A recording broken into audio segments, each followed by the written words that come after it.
उमेश पाल हत्याकांड को लेकर कांग्रेस नेता पूर्व सांसद उदित राज ने यूपी की कानून व्यवस्था पर सवाल खड़ा कर दिया है। कांग्रेस नेता ने कहा कि सरकार कानून व्यवस्था दुरुस्त होने का दावा करती है। सरकार कहती है कि गुंडे यूपी से भाग चुके हैं, लेकिन उमेश पाल के साथ मौजूद 2 सुरक्षाकर्मी मारे जाते हैं। इससे साफ है कि सरकार दावा जरूर करती है कानून व्यवस्था बेहतर होने का, लेकिन जमीनी हकीकत बिल्कुल अलग है।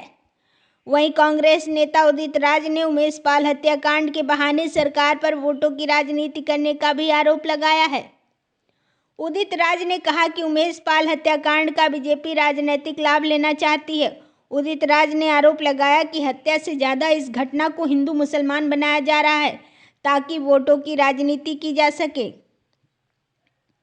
वहीं यूपी में नवरात्रि के मौके पर मंदिरों में डीएम द्वारा कमेटी गठित कर रामायण का पाठ कराए जाने को लेकर दिए गए सीएम योगी के आदेश पर कांग्रेस नेता उदित राज ने सवाल खड़ा किया है।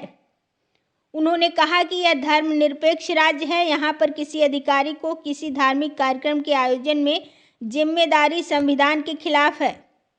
यह धार्मिक कार्यक्रम है, इसको समाज के बीच छोड़ देना चाहिए। समाज जैसे चाहे वैसे मनाए। अधिकारियों को धार्मिक कार्यक्रमों में शामिल करना उचित नहीं है। उदित राज ने कहा कि अगर रामायण पाठ में अधिकारियों की भूमिका तय की जाएगी तो दूसरे धर्म के लोग भी मांग उठाने लगेंगे। इससे समाज में बंटवारा हो जाएगा, जो देश की एकता के लिए किसी हालत में ठीक नहीं है। जाता हूं तो भी 10, 20, 25 लोगों को कह देता हूं कि भाई, लेकिन मैं यहाँ कई लोगों को जानता हूं जो हमारे पुराने साथी हैं, अकेले अकेले आ गए।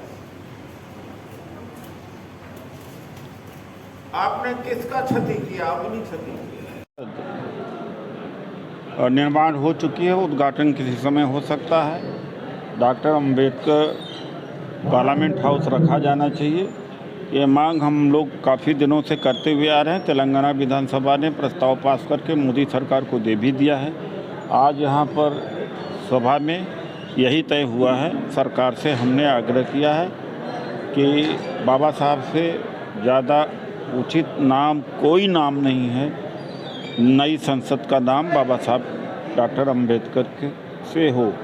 अच्छा, फरवरी को एक शूटआउट कांड हुआ है, उमेश पाल जी का मर्डर हुआ है। सनसनीखेज सीसीटीवी फुटेज में आया है। माफिया अतीक अहमद का इसमें नाम आ रहा है, पूर्व सांसद है। क्या कहेंगे लॉ एंड ऑर्डर को लेकर यूपी की? देखिए, ऐसा है कि मोदी जी ने कहा, योगी जी ने कहा गुंडे भाग गए। देखिए, गुंडे ऐसे इस हद तक यहाँ पर आ गए हैं कि सुरक्षाकर्मी भी नहीं बच रहे हैं। पहले ऐसा था कि सुरक्षाकर्मी के साथ में अगर कोई व्यक्ति प्रोटेक्टिव आदमी या जिसको खतरा है वो चलता था तो सुरक्षित रहता था। यहाँ जब सुरक्षाकर्मी ही नहीं सुरक्षित है तो उसी से अंदाज़ा लगा सकता है कि ये कहने का है कि कानून व्यवस्था ठीक है। मैं तो फेसबुक का और सोशल मीडिया में एक लंबी सी लिस्ट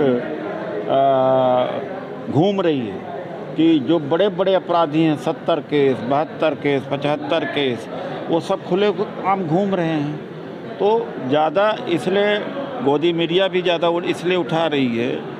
हत्या से ज़्यादा मकसद पीछे यह है कि इसको हिंदू मुसलमान बना के रखो, वोट की खेती या वोट तैयार होता रहे। अच्छा सर, इसके अलावा बात करें तो अभी योगी जी ने कहा है कि नवरात्र में जो है रामायण का पाठ करेंगे और डीएम मंदिर में कमेटी बनाएंगे। तो ये किस तरह का प्रयास है? गलत बात है।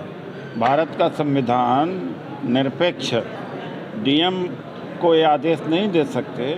मोदी जी अपने घर में बना दें, वो भी नहीं बना सकते, अपने गांव में बना लें, क्योंकि योगी जी, इसलिए कि ये धर्मनिरपेक्ष राष्ट्र है। इसीलिए तो मैं आज बोला कि ये तो संविधान को ख़त्म कर रहे हैं। जो चाहे जितनी पूजा अर्चना करे, उसमें मैं कोई बात नहीं कहूँगा, लेकिन सरकारी दफ्तर को सरकारी बंगलों का करना तो क्या रह गया फिर?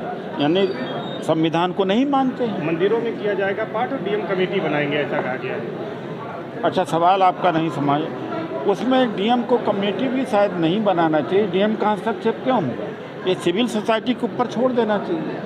डीएम को यही काम है कि जाकर के कमेटी बनाए डीएम का काम ये नहीं होना चाहिए। जिसको जो पूजा करना है, दुर्गा पूजा करना हो, रामनवमी पूजा करना हो, जो भी करना हो, civil society let civil society decide it. And I don't think that the DM is to intervene in it, interfere in it. क्या कितने एक्ट होते हैं डीएम को लागू करने का। अच्छा, तो क्या करे कोई रोक थोड़ी रहा, लेकिन निजी स्तर पर होना चाहिए, सरकारी की तरफ से नहीं होना चाहिए। क्योंकि सरकार ये धर्मनिरपेक्ष ईसाई कहाँ जाएगा, बुद्धिस्ट कहाँ जाएंगे, अम्बेडकराइट कहाँ है। अब खालिस्तान की मांग होने लग रही है, तो यही लोग तो प्रोत्साहित कर रहे हैं। जब ये करेंगे तो कहें कि गुरु ग्रंथ होगा, गुरु ग्रंथ साहिब पढ़ा जाएगा, तो क्या होगा, देश के टुकड़े टुकड़े करेंगे योगी जी। यानी अपने राजनीतिक लाभ के लिए इनको देश की एकता का कोई परवाह नहीं। एकता तोड़ने की कोशिश की जा रही है? बिल्कुल टूटेगी। धन्यवाद। राहुल गांधी ने विदेश दौरे में अपने क्यों अडानी के मुद्दे को दबाने के लिए वहाँ पर चाइना में बैठ कर के मोदी जी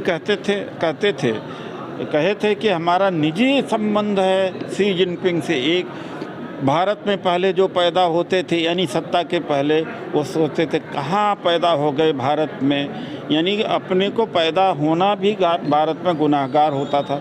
उसके बाद में उन्होंने टोरंटो में बोला, जर्मनी में बोला, और कि यहाँ के भ्रष्टाचार के बारे में सब बोला। और तो मोदी जी ने वो बातें कही है जो बातें दुनिया को नहीं पता था, और राहुल जी ने वही बात कही जो न्यूयॉर्क टाइम्स पहले से लिखता रहा।